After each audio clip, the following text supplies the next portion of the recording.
With all the excitement around Battlefield 2042's story and world building, I almost forgot EA were holding their Q1 2022 investors call last night. Like usual, we didn't get very much information, but we did get some insight into how the company is looking at Battlefield and how the franchise mightn't ever be the same. For bragging rights, EA executives shared some pretty cool facts, not gonna lie, especially to investors. They stated that all in all, the Battlefield content released since reveal has accumulated over 210 million views, which is record-breaking viewership for the franchise. It also turns out Battlefield 2042 was the most talked about game during the E3 period.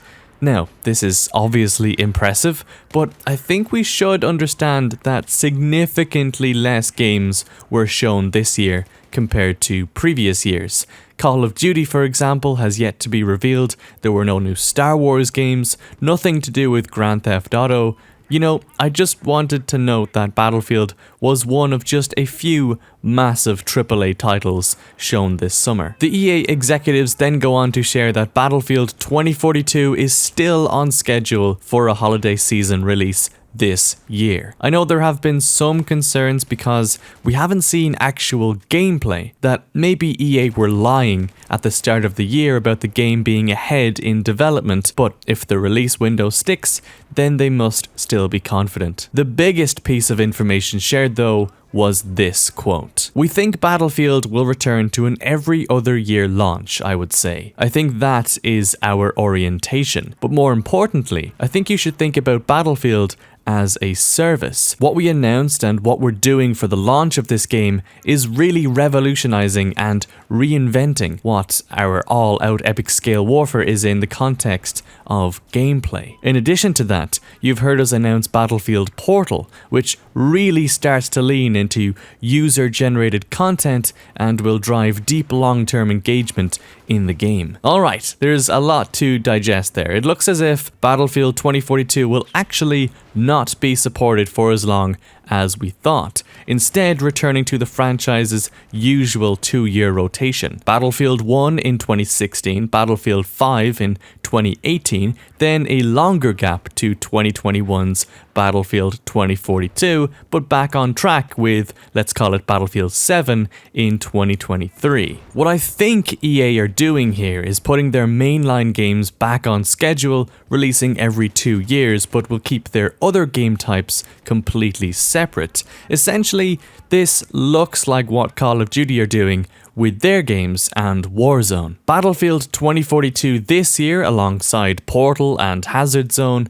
then 2 years down the line we get another new Battlefield game. Like I said, let's just call it Battlefield 7 for simplicity's sake.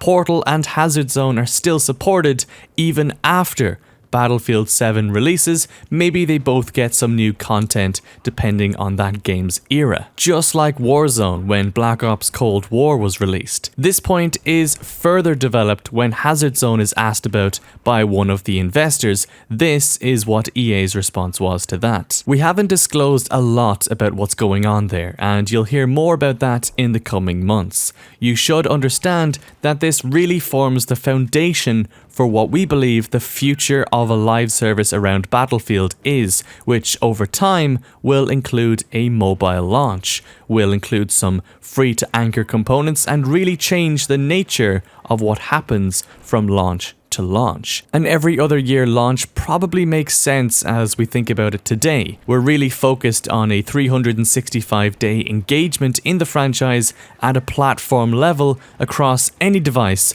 that consumers may want to play on. It's the launch to launch comment there that makes me think EA are certainly going the Warzone route. We've seen how Warzone is used to build up excitement and hype and even reveal new content and games. I wouldn't be surprised if EA do the same with Portal or Hazard Zone. Let me know what you think of this down in the comments. Are you happy to see EA going back to a 2-year rotation, or would you prefer Battlefield 2042 to see more active time? I think we should consider that this is still pre-launch for this new Battlefield game, and depending on how well it does as the months go by, EA could certainly change their stance on all of this. I actually hoped they would support this new Battlefield game for a little bit longer, maybe 3 to 5 years, which is actually what a lot of new modern shooters are doing nowadays. But let me know what you're thinking. I'd love to read your opinions down in the comments. I guess one takeaway is that EA already has plans for